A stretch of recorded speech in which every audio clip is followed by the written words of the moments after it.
Audio Jungle.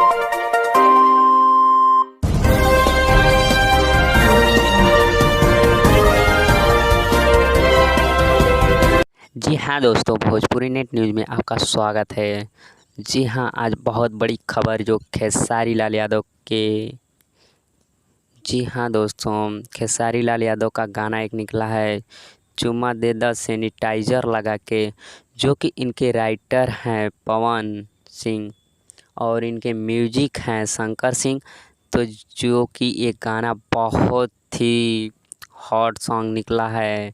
Web music पे तीसरा गाना लॉकडाउन में है, जो कि ये गाना बहुत ही आप लोगों को प्यार दुलार से बहुत ही विवश चला गया है। और ये गाना जो कि आज सुबह में ही लॉन्च हुआ था 6:15 पे। तो ऐसे ही प्यार दुलार दीजिए खेसारी लाल यादव भैया जी को हमारे, जो कि ये बहुत ही अच्छा ही जो कि 11 घंटा में 782 के चल चुका है।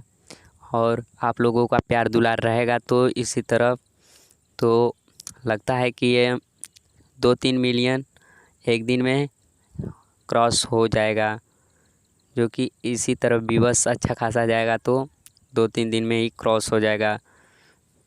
जो बहुत बड़ी खबर निकल कर आ रही है एक और, तो पहले मेरे चैनल को सब्सक्राइब कर दें।